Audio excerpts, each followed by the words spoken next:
Okay, so we're hitched and ready to go. We're leaving Lander, Wyoming, heading out of here for Rock Springs. I have a Walmart pickup there to pick up another pair of sweatpants because I sent all my heavy warm clothes back to Texas with Rhiannon when I was in Michigan when it was 90 degrees. And over here in this part of the country, it's not 90 degrees all day, all night. So I need some warmer clothes for in the evening, so I got another pair of sweatpants and a pair of flannel pajama pants. Because believe it or not, when you're sleeping and it's 45 degrees out, it's kind of cold at night. So anyway, we're pulling out of here. Probably going to end up in Vernal a day early, just like I've ended up everywhere else a day or two early. So we'll just pay for the extra day. And yeah, spend some time in Vernal, soaking up all of those paranormal vibes from Skinwalker Ranch, which isn't too far away, and just being ready for Phenomenon. So anyway, we're on the way. Well, when I was pulling out of the campground, it seems, according to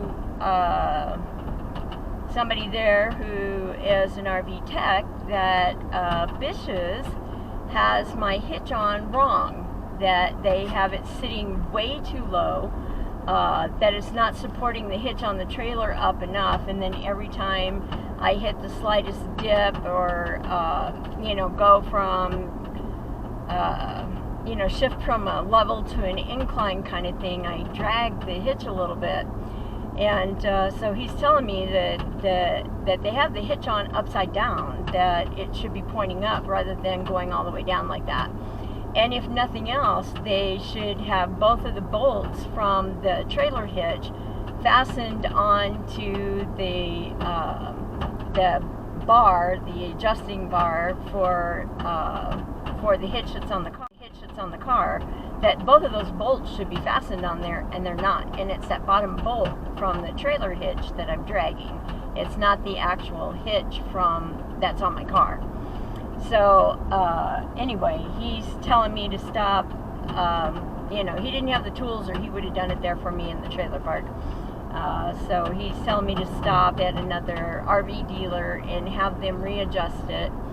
And so when I get to Vernal, I'll do that, and because I'll have time that I can wait hours at an RV dealer on Tuesday while Miss Thing is getting her bath before she goes to be boarded on Saturday.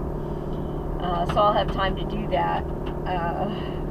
Yeah, so another unexpected discretionary spending expense.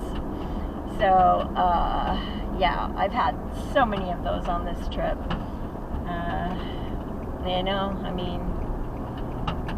If the BMW could just have lasted for the trip, because everything was adjusted for that. Everything, the trailer hitch, everything was adjusted for the BMW, and it was perfect. It didn't drag or anything. And so now with this, even though the car can tow more, it's bigger, all that stuff, I've had nothing but problems with dragging shit, and the stabilizer bars popping off, and all of that stuff. So it's just been one thing after the other with this hitch. So when I get to Vernal, I'm going to find myself an RV dealer, find myself an RV tech, somebody who can fix this hitch once and for all, because I do not want to have to deal with this another time after this, because just in the last half hour I have drugged my hitch 15 times, and it's not supposed to drag that often. So other than being annoying and a little bit scary, because what happens if I drag the hitch and it gets stuck in the pavement? Then I gotta back up, and then what do? I just keep backing up until I can find a different way out. And if there's somebody behind me, what do I do with that? So yeah, so that's my ADHD brain going off on a tangent here on the what ifs, because I don't take my medication on Saturdays. I do okay for driving. I'm pretty attentive.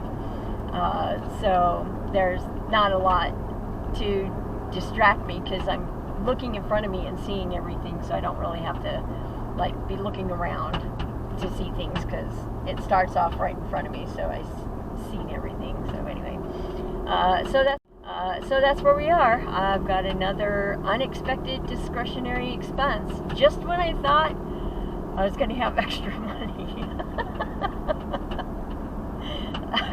I mean, I've still got all my money in savings and all that kind of stuff. I haven't really had to like touch any of that prudent reserve that is supposed to get me through this week of vacation. So, oh great. And now we got somebody passing here that isn't going to make it. You almost didn't fucking make it there, dude. So anyway, almost had a head-on collision to start the day, so yay! Yay me! So glad Mercury isn't retrograde anymore. I don't know how that's supposed to like pan out in terms of stuff being different. So far, not so much. Anyway, I'll check it with you later. So the good news out of all of this is that I actually have road mode perfected. So I don't have stuff from in the trailer bouncing all over and ending up all over the floor and all of that stuff. So I actually have road mode pretty much perfected. So that's going okay. The thing that with the scraping and stuff, I don't know what that might have done with shifting some stuff around. Luckily I was able to just keep going even though it was scraping. But it's not too bad. It's only taken me 1, 2, 3, 4, 5 RV camps or RV parks, pulling out of 5 RV parks for me to get that road mode thing figured out, so that my shit's not flying all over the place in the back of the trailer. However, today we did put the puzzle board up on top of the bed, so we have a lot of those kind of whoop-de-doo dips in this road, so we'll see if that stays on the bed, because you know, as much as it kind of messes, you know, how your tummy does when you do those whoop-de-doo things, it's doing the same thing, except that the bed's at the front of the trailer, so maybe it's not going to be a problem. The puzzle board won't bounce off of it or anything. So, but anyway, we have road mode perfected, I think, except for that, because last time I tried standing it back in the kitchen and it fell forward and knocked a bunch of stuff whomper jog. Nothing fell off the cabinets though, so I'm just trying to keep things from knocking around and putting holes in the doors and the walls and that kind of stuff. So anyway, we are doing better, getting more experienced. I guess that's really what it is. That, you know, the more experience with getting all of this stuff ready to hit the road and all that kind of stuff, the better you get at it. When you see what's fallen, then you can you know, do something different next time to keep it from falling. And so anyway, we're on our way to Rock Springs. We got about 100 miles to go. Our pickup order is we'll be ready at 11, so we'll be there right around 12ish to pick that up. I just have to figure out how to do the pickup with the trailer. So I may have to go stand in the spot and then you know, take my bags with me, because Walmart, you have to have your own bags, or they just put everything in your vehicle outside out of a bag. I mean, you can buy bags for 74 cents a bag, but I have a shit ton of reusable bags, so there's no point in me buying any more bags. So anyway, okay, 14-foot width, we're fine. So anyway, I can always park the trailer out in the parking lot, go stand in the space, Have them bring stuff out, put it in the bags, and then carry it to the car. It's not really that much. It's a pair of sweatpants and the pajama pants, and I think I got some dog food or something. So it's stuff that I can just put it in bags in the car, and it'll be fine.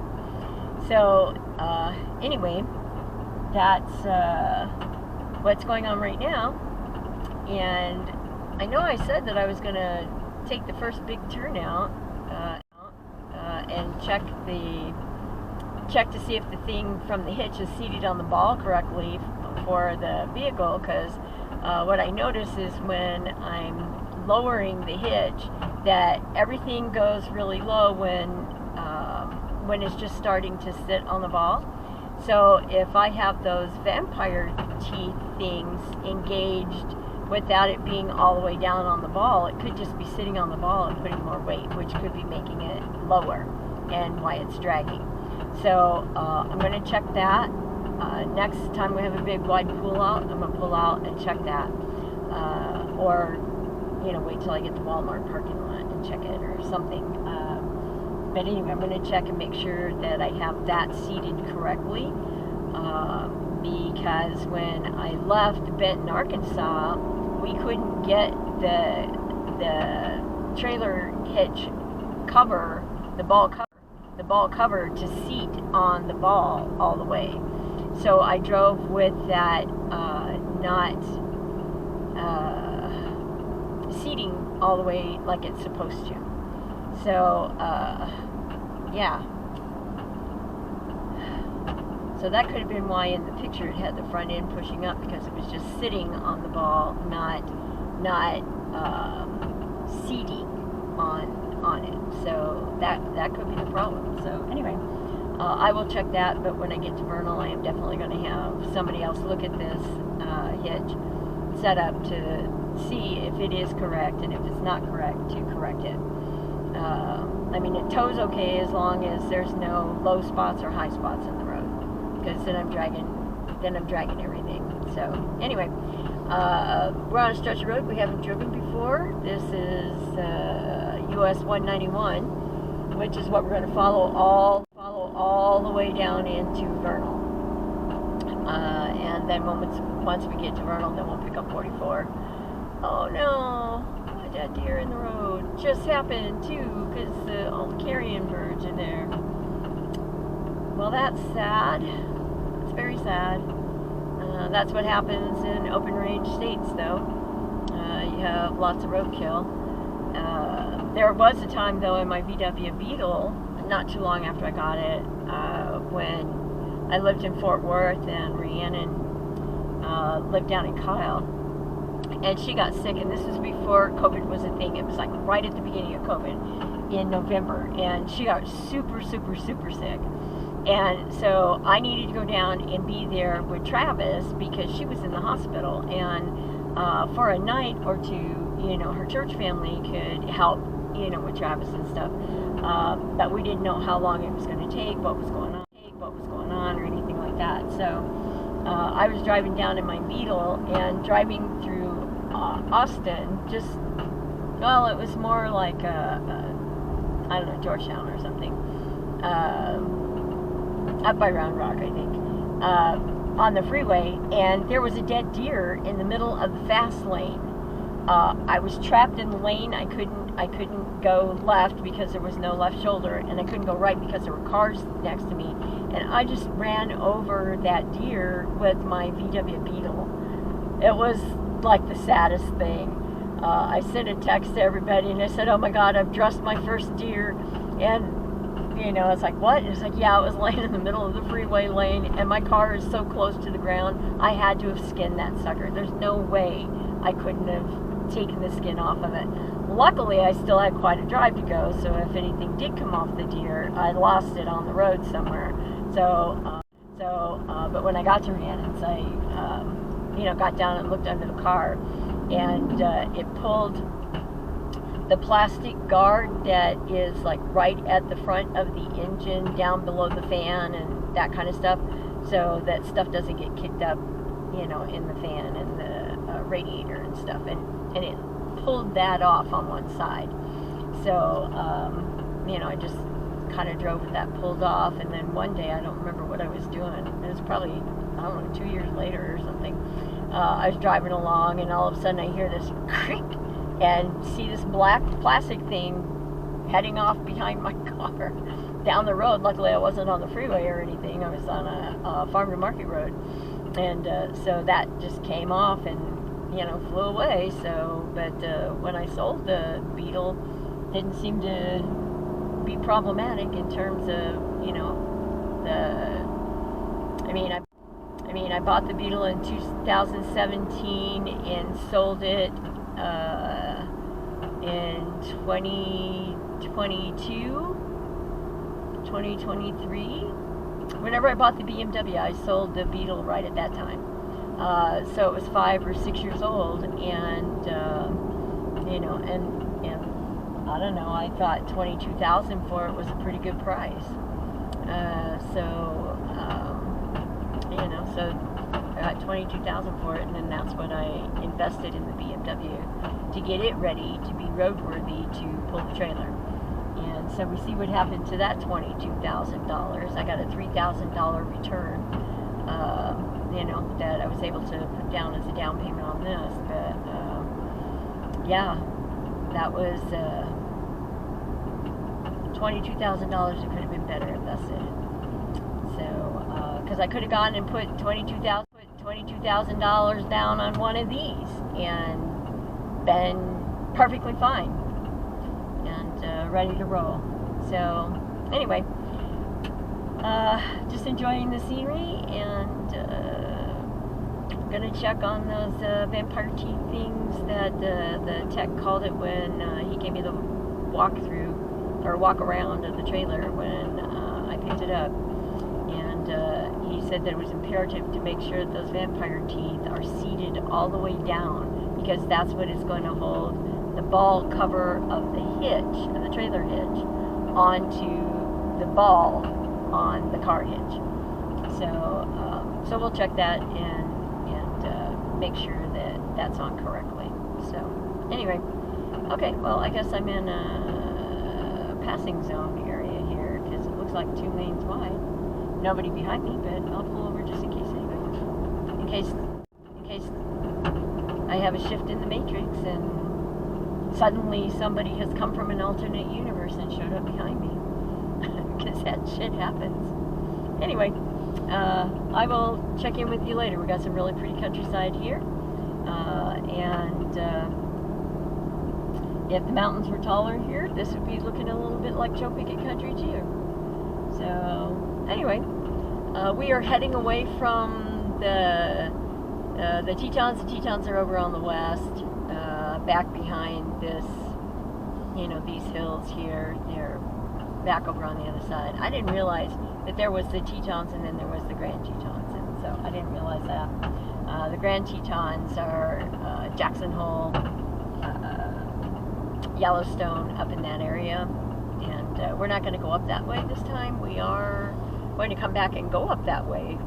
I don't know, next year, year after, something like that. We will be going up that way again. And I guess it depends on what's happening at Yellowstone, though, because they've had some weird geothermal stuff happening there. And since Yellowstone is the largest caldera, volcanic caldera on the planet, probably pay to keep an eye on that.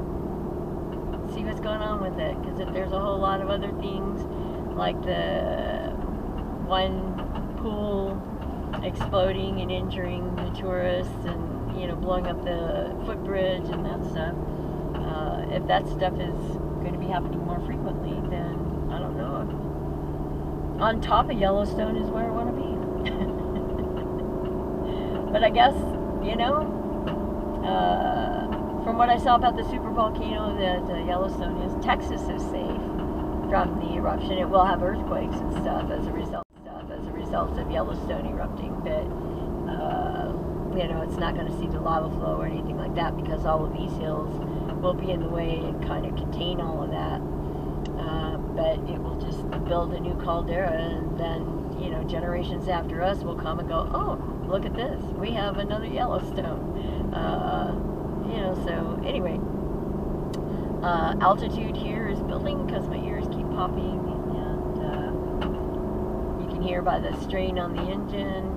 I try not to push it past 3,000 RPMs, although it can go all the way at 8, it red lights at 6, but I just don't want to guzzle the gas that quickly, because it's not necessary.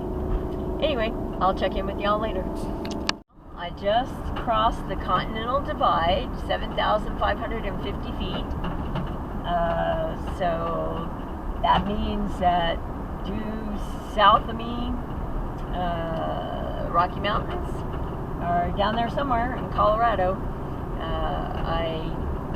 Another, I don't know, 30 or 40 miles or so, and I will be at the, I'll still be in Wyoming, but I'll be north of the state line between Colorado and Utah. So, kind of interesting. Pretty barren up in here. I'm above the tree line. The maximum tree line in Wyoming is around 10,000 feet. And average is just around 7,500. So that's why we don't have any trees.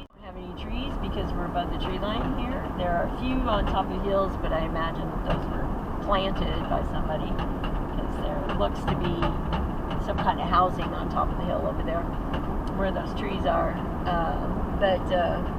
Yeah, we're above the tree line in Wyoming, and I don't know, it's kind of hazy, like we're getting the smoke from Washington, Oregon, wherever it's on fire over there. Yeah, so anyway, just wanted to let you all know we just crossed the Continental Divide at 7,550 in elevation. Well, I made it to Rock Springs, and we're at the Walmart. The thing I forgot when I ordered my pickup, like I said before, was that I have a trailer. So luckily there was a scrabble lot nearby that I could park in, and I drove the hitch all the way through that. So after I parked, I got out and undid the pin that goes through the vampire teeth thing, and lifted the trailer up and then lowered it down again, and the ball cover seated correctly this time. So I was able to put the vampire teeth on and then walk over and get my groceries. And the poor little guy was walking around looking for me because he did not see a car, so I had to chase him down to get my groceries. And then he carried the sodas over to the vehicle for me because I had Winky and 2 bags of groceries.